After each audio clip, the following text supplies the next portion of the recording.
How does PVR volume diagnose overflow incontinence? Imagine trying to empty your bladder and feeling like you've done so completely, but afterward, some urine still remains. That leftover urine is what doctors measure with post-void residual volume, or PVR.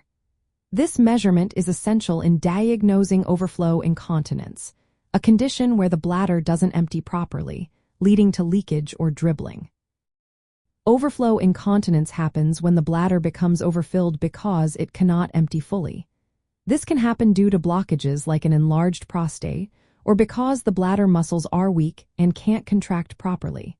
When the bladder can't empty completely, urine stays behind, causing increased pressure and sometimes leakage.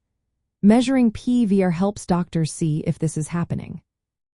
To measure PVR, doctors can use a simple bladder ultrasound device called a bladder scanner. This non-invasive tool uses sound waves to estimate how much urine remains in the bladder after urination. Alternatively, they might insert a thin tube called a catheter into the bladder to directly drain and measure the residual urine. Normally, PVR volumes are less than 50 to 100 milliliters, which is about a quarter to half a cup of urine. If the residual volume exceeds 150 to 200 milliliters, especially if the person experiences symptoms like frequent urination, a weak urine stream, or incontinence, it suggests incomplete bladder emptying. By assessing PVR, healthcare providers can distinguish overflow incontinence from other types of urinary incontinence, such as stress or urge incontinence, which don't involve retention of urine. A high PVR indicates that the bladder isn't emptying properly, pointing to possible causes like a blockage or weak bladder muscles. This information helps guide further tests, such as uroflowmetry, which measures the flow rate of urine, or more detailed urodynamic studies to understand the specific problem.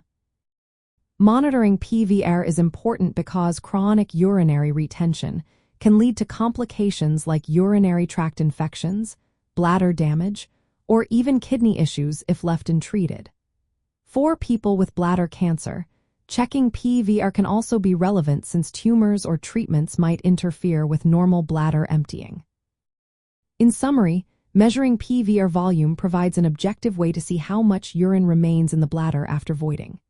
Elevated residual volumes are a key sign of overflow incontinence, helping doctors identify the underlying problem and plan appropriate treatment. Always remember, if you're experiencing symptoms or have concerns about bladder health, consulting a healthcare professional is the best step to get personalized advice and care.